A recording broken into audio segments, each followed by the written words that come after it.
Shalom Aleichem, welcome to Machanei Ra Online Smicha. You know, the Avodah of Yom Kippurim is very detailed, very complex, and a lot of preparation was done even to prepare the Kohen Gadol for all the things he has to do.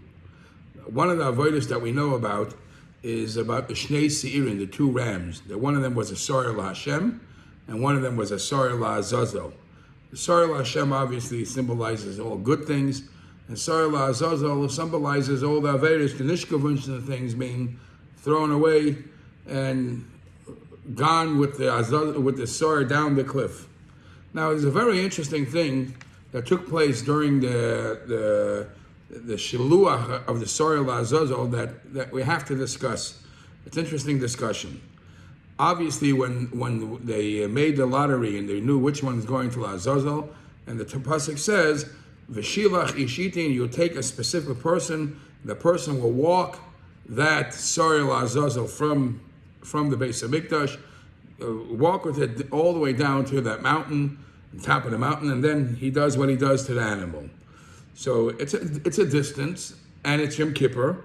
So the Rambam says like this: as he's walking, and possibly a hot day of Yom Kippur, on a stressful day, so there were different huts during the walk, different sukkahs. I'll call sukkah a sukkah for every sukkah. The people would say to this person performing this avodah, Harei mazon, harei mayim, here's a piece of cake, here's some water, drink something, eat something. And the Rambam would say, the Rambam writes, Im kashal kaichel v'tzarech lechel, if he was very weak and he had to eat, aichel, he's allowed to eat. And it's really a Gemara in Yuma, Daf Samach Zayin. The Rambam, by the way, is in Hilchos Avodas Yom Kippurim, Perek Gimel Lacha Zayin. The Gemara over there says, "May olam lo hutzrach adam lakach." They offered him to eat and drink, but l'poil nobody ever drank or ate on Yom Kippur. So why do they offer it to him? It's just a mindset. A person who has bread in his basket, a person who has food available, somehow could overcome the thirst, the hunger to eat. But if he doesn't see food, he doesn't see drinks, then it's much, much harder. And therefore they offer it to him, but if he wanted, if he was weak, he could have eaten it. But L'Poil, he didn't need it, and he managed without it. And the $1 million question is, what happened to Yom Kippur? In Yom Kippur, there's a mitzvah of Inoi, V'nisam Snafshe Sechem. What does it mean that they offered it one thing, and if he was hungry and if he thirsty, he was allowed to eat? How does it override the mitzvah's Inoi Yom Kippur? Why is the question so big? There are many avodas that they do in the Beis Hamikdash that override Shabbos. The many things that were done avodas in the Beis Hamikdash Yom Kippur that overrides the Isser Malacha on Yom Kippur. The things that you're typically not allowed to do. But this is not part of the avodah. The avodah is to do. Once it became a Sar La Azazel, is to do whatever has to be done with it at the top of the mountain. But this is just like what we call halachically a hechsha mitzvah. Since when does a hechsha mitzvah have enough strength to override the mitzvah of Yom Kippur?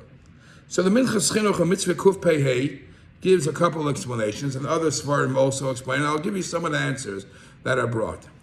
And he says, usually hechsha mitzvah means that there is the mitzvah, and for the mitzvah to be performed, it has to be a step one to make it available, a mashal. You can't do a bris milah if you don't have the knife, the zemel shemilah brought here. So that's a hechsha mitzvah.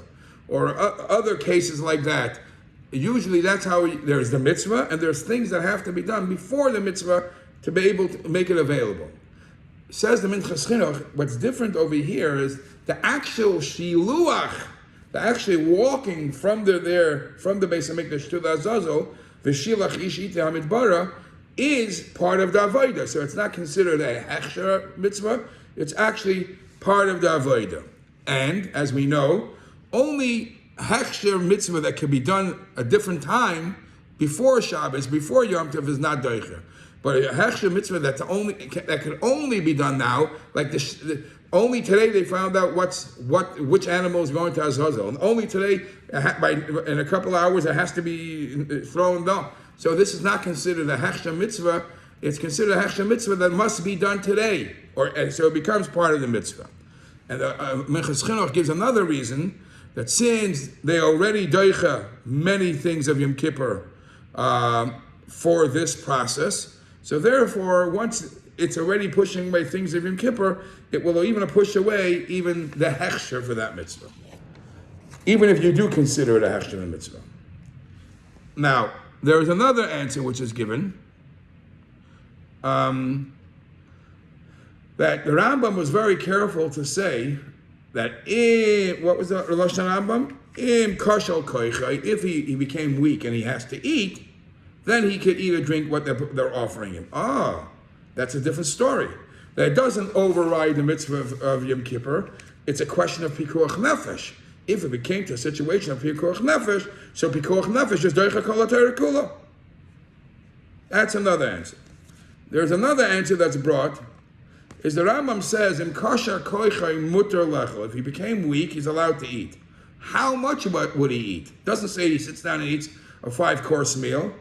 It could be that he only ate a kazayis. What's the benefit of only eating a kazayis? Because a kazayis is only a chatzi shir, what's aser min haTorah, to eat on Yom Kippur. Yom Kippur, you have to eat a kaisevis. So if you eat a kazayis, it's only a chatzi shir. And this is a big chiddush. Because usually we say chatzi shir is also aser min haTorah. But because this is chatzi shir, weighing it against the fact that this is a mitzvah of shiluach, sar la'azazel, that the mitzvah of shiluach, sar la'azazel, overrides the issue of chatzi shir being aser min haTorah.